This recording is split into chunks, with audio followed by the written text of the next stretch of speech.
अब क्विज पे चलते हैं। सब लोग अपना चैट बॉक्स खोल लीजिए, फटाफट आपको आंसर्स देने। इजी इजी क्वेश्चंस हैं, जब मैं बोलूँगा तभी आपको आंसर्स देने हैं। बहुत सारे क्वेश्चन पिछले ही हैं, ठीक है। तो मैं एक्सपेक्ट करता हूँ कि सब लोग आंसर देंगे, और इजी क्वेश्चंस हैं, पर मैं आशा करता हूँ कि सब लोग पहले पढ़ के आए होंगे, है ना। और आगे से भी आप ट्राई कीजिए कि पहले के लेक्चर्स जरूर पढ़ के आइए। मैं बहुत सारे क्वेश्चंस उन्हीं से वापस से डालने वाला हूँ। अगर आप लोग पढ़ के नहीं आएंगे तो फिर कोई मतलब नहीं है, ठीक है। आपके पास में पीडीएफ रहता है, आप घर पे रिवीजन जरूर कीजिए एक बार, ठीक है। स्टार्ट करते हैं। ज़्यादा से ज़्यादा लोगों से आंसर चाहता हूँ मैं। Which of the following part of the sun is visible from by human. हम लोग सन का कौन सा पार्ट है जिसको हम देख सकते हैं? कल मैंने बताया था फोटोस्फेयर, क्रोमोस्फेयर, कोरोना या कोर। कौन से को देख सकते हैं? फोटोस्फेयर एक आंसर आया, सुरुचि ने ए दिया। ओके, सब लोग बताइए फटाफट। नेहा ने ए दिया, Gauri A, okay, very good very good very good. Kiran, Ramaiah, okay very good. तो फोटोस्फेयर इसका आंसर होगा, ठीक है। फोटोस्फेयर को जो विजिबल पार्ट होता है, मैंने कल भी बताया था, जो हमको दिखता है वो क्या होता है? फोटोस्फेयर होता है।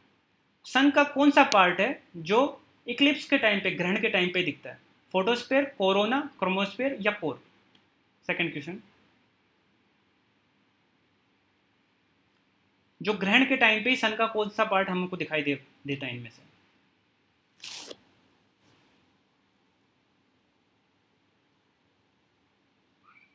बताइए सेकंड क्वेश्चन को। ओके, सुरुचि ने आंसर दिया बी। सेकंड क्वेश्चन का बताइए। बी दिया, अमरदीप सी, ओके, रमैया सी। सबको आंसर देना है, गलत होगा तो कोई दिक्कत नहीं। टेस्ट, ये टेस्ट कौन है? अपना नाम थोड़ा चेंज कर लेना भाई, अपना खुद का नाम रख लेना उसमें। बी, किरण बी। फोटोस्पेयर, फोटोस्पेयर तो अभी दिखाई दे रहा था ना, ऊपर ही तो बताया। अब ये तो नॉर्मल टाइम पे दिखता है फोटोस्पेयर, तो ग्रहण की जरूरत क्या है इसमें? आदित्य ने बी दिया। Okay, answer is corona. Corona को सिर्फ इक्लिप्स के टाइम पे देख सकते हैं। आजकल एक कोरोना भी चल रहा है ना। तो आजकल वायरस भी चल रहा है, पर इसमें भी कोरोना जो हमने कल देखा था, अंदर की तरफ क्या होता है? फोटोस्पेयर होता है, फिर क्रोमोस्पेयर होता है, फिर उसके बाद में कोरोना होता है, और वो इक्लिप्स में ही दिखाई देता है। ये साफ साफ लिखा हुआ था उसमें। थर्ड क्वेश्चन के बारे में आंसर दीजिए। ग्रीन प्लेनेट कौन सा है?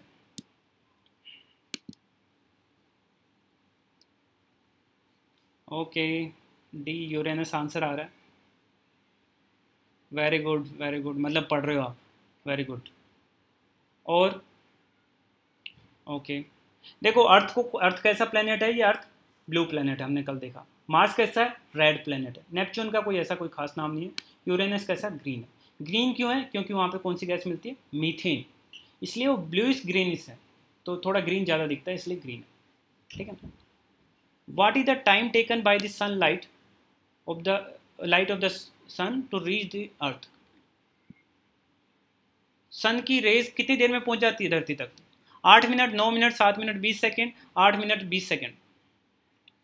वेरी गुड, काफ़ी लोग आंसर दे रहे हैं। 8 minute 20 second is right answer, very good, ठीक है। नेक्स्ट क्वेश्चन, पांचवा क्वेश्चन करेंगे। सबसे लार्जेस्ट प्लेनेट कौन सा है सोलर सिस्टम का? जुपिटर, सैटर्न, नेपच्यून या यूरेनस? Okay, good. जुपिटर सबसे बड़ा है, उसके बाद में नाम नंबर आता है सैटर्न का। सबसे ज़्यादा मून कौन से प्लैनेट के हैं? सबसे ज़्यादा मून या सैटेलाइट किस कौन से प्लैनेट के हैं? सिक्स क्वेश्चन का आंसर बताइए।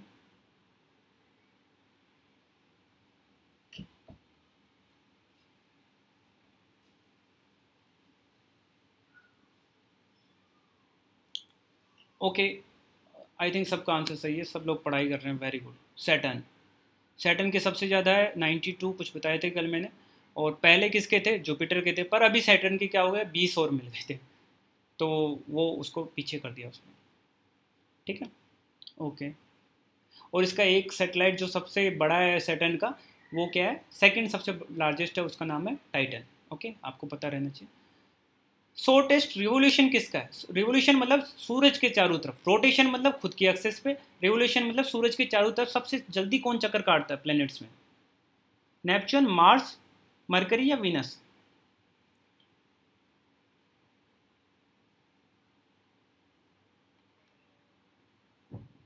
सबसे धीरे तो सबसे दूर वाला काटता है, ये आपको पता ही है। तो सबसे फास्ट कौन सा काटेगा? जो सबसे पास में होगा। सबसे पास में कौन सा है? मरकरी। पर सबसे गर्म नहीं होता, सबसे गर्म वीनस होता है, याद रखिएगा। जोवियन प्लेनेट कौन सा है इनमें से ढूंढना, 8वां क्वेश्चन बताना है आप सबको। जोवियन प्लेनेट कौन सा है? मार्स, अर्थ, वीनस या Uranus? Very good. Outer planet भी बोलते हैं जो थोड़े बड़े होते हैं, जोवियन। जुपिटर, सैटर्न, यूरेनस और नेपच्यून। अरुण, वरुण, बृहस्पति और शनि, ठीक है, यूरेनस। 9वां क्वेश्चन, सोलर सिस्टम में सबसे ज़्यादा हाईएस्ट डेंसिटी कौन से प्लेनेट की है? अर्थ, जुपिटर, नेपच्यून या यूरेनस? ओके, मतलब आप लोग पढ़ तो रहे हैं, गुड। अर्थ की सबसे ज़्यादा डेंसिटी, सबसे ज़्यादा घनत्व तो अर्थ का है। ओके, 10वां question, what layer protects us by burning up most meteors? Meteor सबसे ज़्यादा उल्काएं किस में, कौन सी परत में जल जाती है? 10वां क्वेश्चन बताइए। स्ट्रेटोस्फीयर, मीजोस्फीयर, ट्रोपोस्फीयर या थर्मोस्फीयर?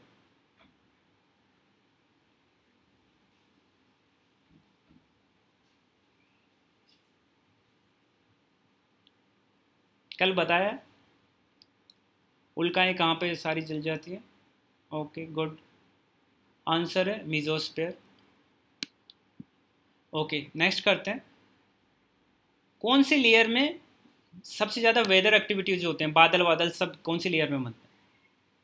ट्रोपोस्फीयर, स्ट्रेटोस्फीयर, थर्मोस्फीयर या मीजोस्फीयर? 11वां क्वेश्चन बताइए।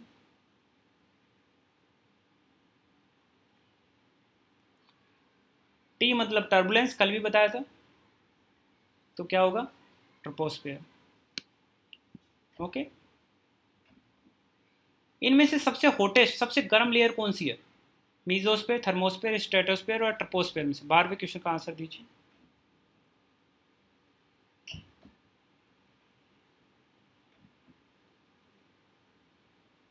नाम से थर्मो है तो थर्मो ही होगी, थर्मो मतलब गर्म टेम्परेचर ही होता है, तो थर्मोस्फीयर इसका आंसर होगा। सबसे गर्म ये लेयर होती है, गुड। 21% कौन सी चीज़ है एटमोस्फेयर में? बहुत ही इजी क्वेश्चन है।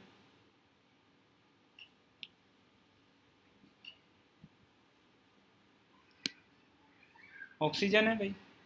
और नाइट्रोजन कितनी है? 78 पॉइंट समथिंग परसेंटेज है, ठीक, good good, very good. Okay, what happens to the temperature as you go higher in the troposphere? Troposphere में जब आप ऊपर की तरफ जाते हो तो टेम्परेचर क्या होता है? घटता है, बढ़ता है, या एक जैसा रहता है, या कभी घटता है, बढ़ता है, ऐसे होता रहता है, कम ज़्यादा होता रहता है? ट्रोपोस्फेयर में ऊपर की तरफ जाते हैं तो ट्रोपोस्फेयर कौन सी लेयर है? पहली वाली लेयर, याद रखना, जिसमें सारे बादल बादल होते हैं। तो क्या घटता है, कोल्ड होता रहता है, हॉट होता रहता है, या सेम ही रहता है?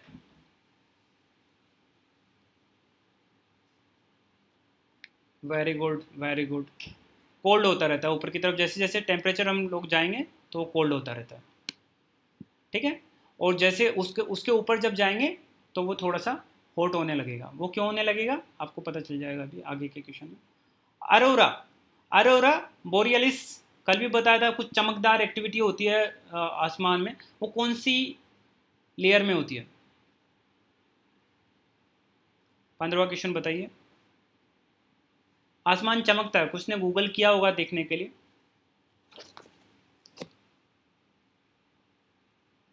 उस डायग्राम में भी दे रखा था सब कुछ, जो मैंने एक डायग्राम बना उसमें था। बताइए बताइए फटाफट।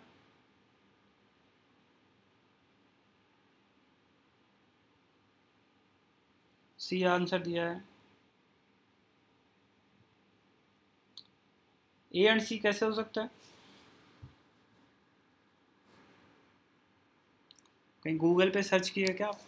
ए एंड सी ऐसा कुछ लिखा हुआ? आंसर इज सी, ठीक है।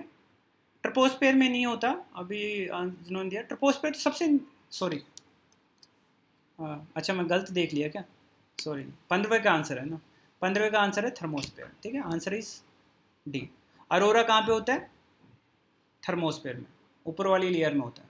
आई थिंक सब ने, किसी ने आंसर नहीं दिया इसका सही। अगला क्वेश्चन देखते हैं, ओजोन लेयर कौन से लेयर में होती है? ओजोन, फटाफट बताइए, टाइम नहीं है। डी बताया, stratosphere. Okay okay good. Okay, answer is stratosphere, easy था। ओजोन लेयर का काम क्या है? What does the ozone layer do? हमको मिट्योर से बचाती है, सोलर फ्लेयर से बचाती है, अल्ट्रावायलेट रेडिएशन को खा जाती है, या ब्रीथ लेने में अच्छी रहती है? वेरी गुड, अल्ट्रावायलेट रेडिएशन कल बताया था मैंने। अल्ट्रावायलेट रेडिएशन हमारे लिए, स्किन के लिए ख़राब है, ठीक है। होल भी हो रहा है, होल किसकी वजह से हो रहा है? CFCs की वजह से हो रहा है, क्लोरोफ्लोरोकार्बन्स की वजह से। वो कहाँ से निकलते थे? रेफ्रिजरेटर से निकलते, अभी उन पर बैन लगा दिया गया, तो आपको पता रहना चाहिए। तो ओजोन लेयर वापस से रिकवर कर रही है। अगला क्वेश्चन, ज़्यादातर एयरप्लेन्स कौन सी लेयर में उड़ते हैं? 18वां क्वेश्चन बताइए।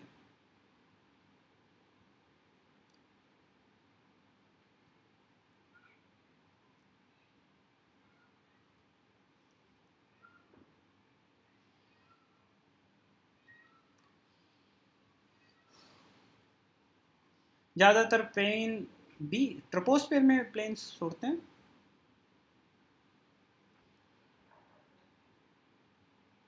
स्टैटिक एटमॉस्फेयर चाहिए उसमें। ट्रोपोस्फेयर में बहुत वायलेंट बादल होते हैं, बारिश होती है, बिजली चमकती है, गिर जाएगी इस प्लेन पे तो प्लेन ही क्रैश हो जाएगा, तो वो बादलों से ऊपर उड़ेगा। बादल होते हैं ट्रोपोस्फेयर में, तो उससे ऊपर वाली लेयर कौन सी होगी? स्ट्रेटोस्फेयर, ठीक है। तो देखो, पिछले वाले जो चैप्टर लेसन था, हमने जो लिया था लेक्चर, उसमें से बहुत सारे क्वेश्चन मैं पूछ रहा हूँ और मैं आगे भी पूछता रहूँ, तो आपको थोड़ा रिवीजन करके आना है पुराने वाले चैप्टर्स का, अगर आपको ज्योग्राफी थोड़ा ठीक से समझ नहीं है तो। अगला क्वेश्चन, इनमें से कश्मीरी क्या चीज़ है जिसने अभी ज्योग्राफिकल इंडिकेशन का टैग लिया है? बताइए। Red chilli, saffron, cardamom, black cumin.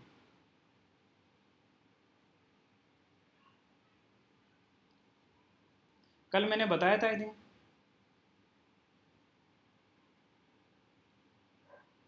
Okay, answer दे रहे हैं, बी दे रहे हैं।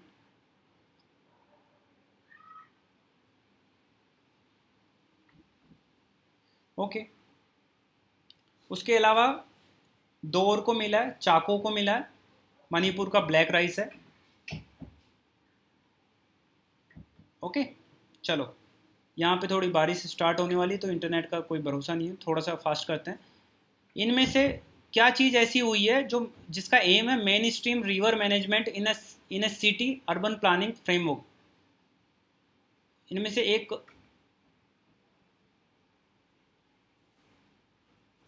इवेंट हुआ है जो सिटी का जो प्लानिंग है उसमें एक तरह से रिवर का क्या यूज है, रिवर को कैसे हम मैनेज कर सकते हैं, इनमें से ऐसी कौन सी एक एक्टिविटी हुई है?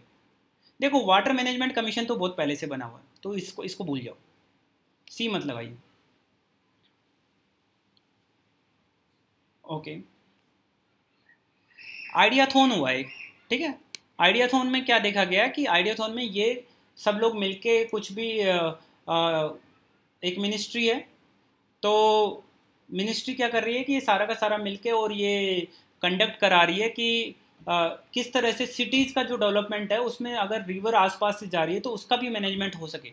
आज तक रिवर्स को, जैसे आप नागपुर में रहते तो नागपुर में एक नाग रिवर है, उसको मैनेजमेंट में ज़्यादा तवज्जो नहीं दी जाती थी पहले, पर ये आइडियाथॉन में ये सब देखा गया कि आइडियाज़ लगाए गए किस तरह से हम लोग रिवर का मैनेजमेंट भी साथ के साथ कर सकते हैं, ठीक है। कोरोना के टाइम पे ये सब चीज़ें एक्टिविटी भी हो रही है साथ में। कौन सी मिनिस्ट्री ने आइडियाथॉन अरेंज किया था? Ministry of Ayush, SNT, earth sciences, जल शक्ति, कौन सा लगता है? अर्थ साइंसेस कैसे हो सकता है? अभी अभी बताया, रिवर से रिलेटेड चीज़ है। जल शक्ति होगा आंसर, सिंपल है। ओके, वर्ल्ड ट्यूना डे कब मनाया गया? ट्यूना एक मछली होती है, लोग खाते हैं, समंदर में पाई जाती है। जो मछली खाते हैं वो टेस्टी लगती है उन लोगों को ये वाली ट्यूना काफ़ी। कब मनाया गया था?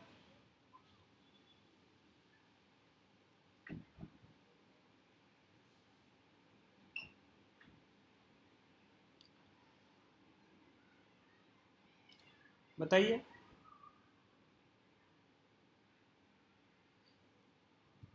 ओके, सब लोग ऐसे ही थोड़ा आंसर दे रहे हैं। 2 मई को मनाया गया था। आपको लग रहा है आज 4 मई है तो 4 मई का क्वेश्चन इस तरह से होगा। 2 मई को मनाया गया था वर्ल्ड ट्यूना डे।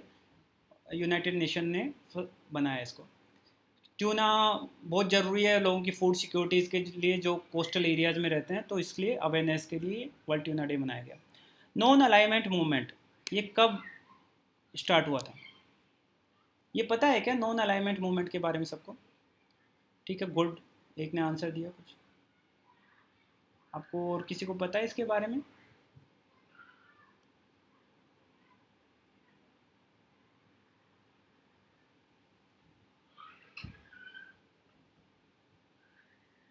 गुट निरपेक्ष आंदोलन है इसका हिंदी में नाम।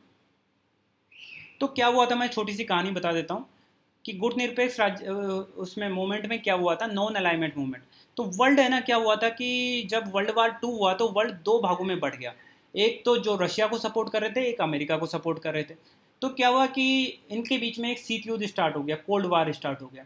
तो अब क्या कुछ नए नए देश उसी टाइम पे आज़ाद हुए थे, 1946-47 के बाद की बात है। तो कुछ देश नए नए आज़ाद हुए थे, जैसे इंडिया हो गया, इजिप्ट हो गया। तो ये सोचिए यार, अगर हम अमेरिका की तरफ जाएंगे तो हम लोग उनके अंडर हो जाएंगे और रशिया बुरा मान जाएगा, रशिया की तरफ जाएंगे तो अमेरिका बुरा मान जाएगा। तो हम किसी की तरफ भी नहीं जाएंगे, हम अपना बिल्कुल इंडिपेंडेंट स्वतंत्र रहेंगे और अपने हिसाब से इनके दोनों के साथ में रिलेशंस रखेंगे। तो नॉन अलाइनमेंट मतलब किसी के साथ भी नहीं, गुट निरपेक्ष। तो ये कुछ कंट्रीज़ ने, 120 कंट्रीज़ ने मिलकर ये गुट निरपेक्ष मूवमेंट स्टार्ट किया था। और इन्होंने अपना एक ही, जैसे कि कॉमनवेल्थ होता है इस तरह से, एक अपना एक 120 ने मिलके और एक एक नया ही एक क्रिएट कर लिया था बॉडी। तो ये 1961 में स्टार्ट हुआ था। ओके, अभी तक भी चलता है, नाम के नाम से जानते हैं। और इंडिया का इसमें बहुत एक्टिव रोल है, जवाहरलाल नेहरू ने फाउंडिंग मेंबर्स हैं। ठीक है, ओके। नेक्स्ट क्वेश्चन, 2-3 क्वेश्चन ही और बचे हैं बस। रेड कलर, कश्मीरी सैफरन आपने देखा अभी जीआई टैग मिला उसको, उसमें रेड कलर किस वजह से होता है? Red colour crocin, crocetin, gentiobiose बायोस या टूरानोस। थोड़ा आपको नहीं पता होगा, क्रोसिन नाम का एक एलिमेंट होता है, उसकी वजह से इसमें रेड कलर होता है। ठीक है, आप लोग देखिएगा। हंडवारा कहाँ है? अभी अभी अटैक हुआ है, एक मेजर भी शहीद हो गया। सिक्किम में, असम में, उत्तराखंड में या जे.एंड.के में? बताइए।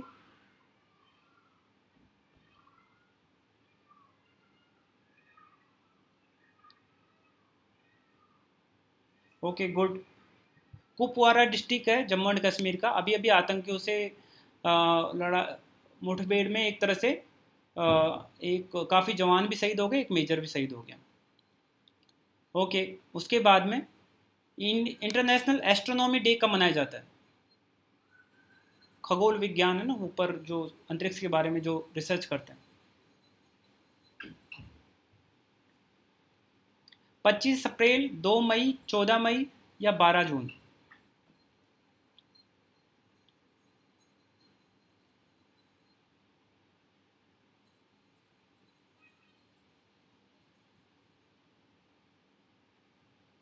बताइए।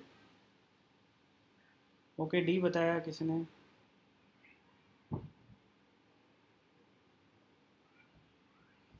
अभी देखो, अभी का पूछ रहा हूँ तो अभी के आसपास की डेट होगी, थोड़ा सा ध्यान रखिए। तो 2 मई को मनाया जाता है इंटरनेशनल एस्ट्रोनॉमी डे। ठीक है, तो 2 मई को तो क्या क्या, ट्यूना डे भी मनाया गया, एस्ट्रोनॉमी डे भी मनाया। कल बताया था प्रेस फ्रीडम डे कब मनाया गया था? 3 अप्रैल, 3 मई को, कल। ठीक है, और उससे एक दिन पहले ये दोनों मनाए थे, एस्ट्रोनॉमी डे और ट्यूना डे। ठीक है, आपको पता होना चाहिए। कोविल पट्टी, कडालाई, मिठाई, मिठाई मिठाई को मिठाई है एक तरह से, ये कहाँ की है? कल ही बताया, वापस मैंने क्वेश्चन डाल दिया। जीआई टैग मिला, कहाँ का है? Very good. चलो, आप लोगों को थोड़ा सा ध्यान है। तो 3 चीज़ों को अभी तक मिल गया GI tag. Okay, good good good. सबको पता है। चलो, तो 3 चीज़ों को मिल गया। एक चाकाऊ था, चाकाऊ मणिपुर का एक काला राइस होता है, बहुत अच्छी खुशबू आती है, और उसकी मतलब एक खीर वगैरह तो बनती है। ये दूसरा कोविल पट्टी, कोविल पट्टी इसमें जगह का नाम है। कढ़ा कड़ालाई मिठाई, मिठाई मतलब मिठाई, जो अपने एक वो गजक टाइप की होती है ना, गुड़ वाली, वही होती है, और ये तमिलनाडु की है। ठीक है। और एक और को जीआई टैग मिला है, वो सेफ्रन है, जम्मू एंड कश्मीर का। तो इसी के साथ आज की क्लास ख़त्म होती है। Thank you very much. और कल फिक्स टाइम पे आ जाइएगा, टाइम इसमें लिमिटेड ही रहता है। Thank you very much.